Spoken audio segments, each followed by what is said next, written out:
Olá família, bem-vindos ao meu canal. Eu sou a Carolina Luacute, dou-me a conhecer como Angolana Luacute, pelo menos assim como me identifico nas redes sociais, mas podem me tratar por Carolina, não Carol, Carolina. É assim, eu vim falar sobre alguns riscos de morar em residências de estudante. Riscos que não são riscos, é até engraçado, mas são coisas que acontecem dentro das residências de estudante. Primeiro eu vou-vos contar, eu vivia numa residência de estudante que obrigava mais de 40 pessoas e tinha vários compartimentos, tinham vários quartos. Tinham quartos de 6, tinham quarto de 2, tinham quartos individuais, tinham quarto de 4 pessoas, mas nós partilhávamos apenas uma única cozinha. E é ali onde as coisas aconteciam. É assim, desde roubar comida no frigorífico crua a roubar comidas cozidas. Depois roubam-te ingredientes, usam as tuas louças. É assim, isso hoje é engraçado, olhar para trás, a gente conta isso com alguma comédia, mas enquanto estamos a passar, não é nada engraçado, é estressante, é gritos para tudo que é lado, é confusão de barulho, uns querem barulho, outros não, uns querem festas, outros não, é misturas de culturas, defender posições diferentes. Falávamos sobre políticas e digo isso ou albergo isso tudo como um risco, porquê? Porque infelizmente hoje não há empatia, hoje as pessoas, para seres um bom ser humano, tens que concordar com elas, para seres uma boa pessoa tens que ter os mesmos posicionamentos que eles, então é muito complicado, por isso é que eu albergo isso como um risco. Eu vou dar um exemplo claro, hoje se aparecer nas redes sociais e dizer eu sou do MPLA, eu vou ser cancelada, percebem? E da mesma forma que se eu disser sou da UNITA, vou ser cancelada da mesma forma. UNITA e MPLA são dois partidos maioritários, posso assim dizer, em Angola. Então, quando se fala de política, hoje, e vê-se no Brasil, né? Hoje, quem se identifica com o Bolsonaro, esquece, é cancelado das redes sociais e tudo, mais alguma coisa. Então, é por essas e outras que eu digo que é um risco. Quando tu estás a partilhar uma residência ou casas muito numerosas e que dentro dessa comunidade, que eu chamo de casa, tem várias nacionalidades, tem várias pessoas com comportamentos diferentes, até poderiam ser todos da mesma origem, do mesmo país, eu acredito que o conflito ou os riscos existiriam na mesma. E passa a ser um risco por causa disso. Eu vou confessar uma coisa, eu em Angola, hoje se calhar já faria, mas eu nunca, antes de sair de Angola, nunca pensei na possibilidade, nunca cogitei a possibilidade de morar com um monte de pessoas e deixar a minha comida ali. Porque as pessoas são maldosas, as pessoas envenenam. Aqui é por causa em Angola, pelo menos, por causa podem me envenenar, podem me enfeitiçar, podem me fazer qualquer coisa. Então, é uma coisa que não entrava na minha cabeça e acredito que não entra na cabeça de muitos ainda. Principalmente dos meus pais, que quando eu decidi ir para uma residência de estudante, eles meteram estas questões. Como é que não é a comida? A minha mãe me dizia sempre, não deixa a comida destapada, não deixa a comida ali, come, cozinha o que vais comer e não sei o que, por causa desses cuidados. Mas a verdade é que aqui eu cozinhava e deixávamos ali as coisas, nunca aconteceu mal. Se alguém um dia cuspiu na minha comida ou na comida de alguém, nunca vimos, só sei que soube bem, porque comemos e estamos vivos até hoje, né? Desculpem. Então são esses riscos que a gente corre de comprar as coisas e não chegar até uma determinada data que a gente estabeleceu, que isso daqui dá para 15 dias, porque vão te assaltar e as comidas e as coisas que mais roubam nas residências de estudante, que têm sítios comuns, que partilham coisas comuns, tipo frigoríficos, despensas, cacifos, coisinhas assim que são partilhadas. São as coisas assim também que são fáceis de comprar, tipo sal, óleo, azeite, vinagre, o garfo, a faca, a tigela, o pão, o leite, o ovo, são essas coisinhas assim de primeira necessidade que mais roubam.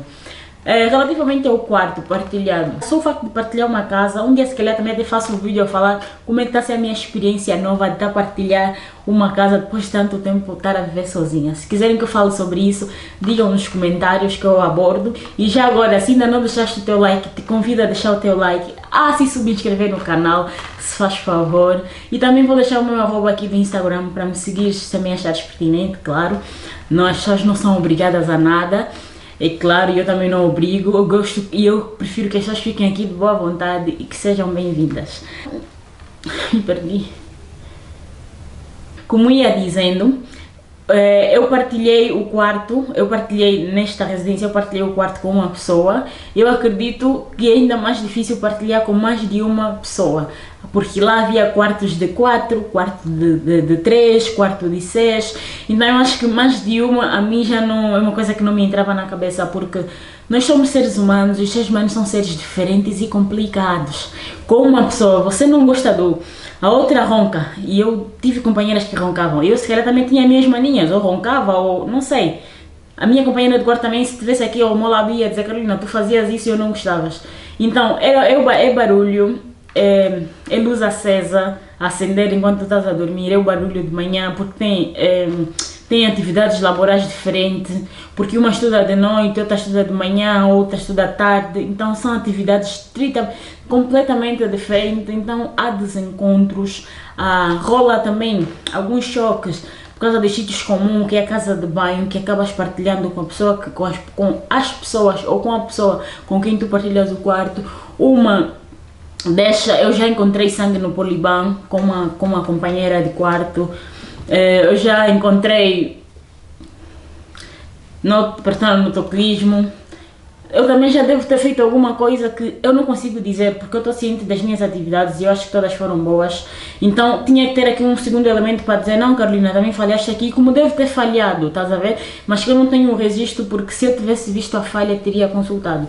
Então nunca ocorreu da minha companheira, não sei que eu me lembre, reclamar de alguma coisa. E eu tentava sempre, na maioria das vezes, eu é que recebia as pessoas no meu quarto, porque a dada altura eu quando fui partilhar o quarto, quando fui para essa residência, encontrei no quarto que eu vivia uma turca que não ficou muito tempo, porque ela reclamava porque o nosso quarto era frio e tinha lá umidade e ela estava a ter alergia. Então basicamente eu que recebi todas elas. Então eu ditava as regras, dizia como é que as coisas tinham que ser e depois tentávamos nos dosear uma com as outras. Então nunca houve problema nesse sentido, mas que poderia ter havido algum silencioso que não foi falado. Depois é aquela sensação de que está a mexer nas tuas coisinhas, estás a ver? Eu acho que está a mexer, eu acho que eu não estou a consumir isso sozinha, acho que alguém mais está a mexer. Tu consegues controlar quando tu só tens uma pessoa a quem acusar, mas quando imagino o que é que não deve ser numa partilha de quarto de 6 pessoas, de 4 pessoas, acredito que deve ser muito mais complicado, porque uma gosta da janela aberta, a outra não gosta, a outra quer janela aberta, outra tosse muito durante a noite, a outra não gosta, a outra estuda até tarde, a outra não quer por causa da luz do candeeiro. Então esses são alguns riscos que podem ocorrer nas tuas convivências em residências de estudante ou na partilhas de quartos. Também outro risco que pode ocorrer há residências que não te permitem trazer pessoas externas. Tipo, tu não podes trazer amigos, tu não podes trazer familiares.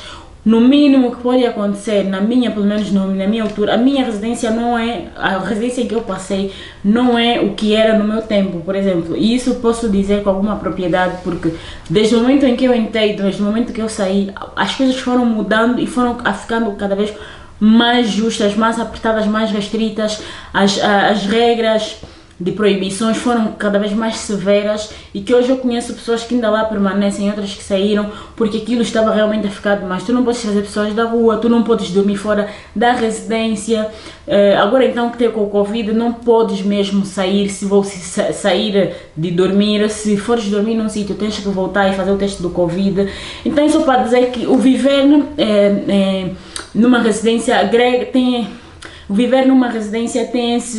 esses pequenos riscos, tem essas grandes restrições, nós chamamos isso de pequenas restrições e alguns dissabores que podem acontecer muito e frequentemente. Então, muito obrigada por ter me seguido até o final. Vê o que é melhor para ti. Viver em comunidade acaba sendo sempre o pacote mais barato, pelo menos aqui em Portugal eu acho.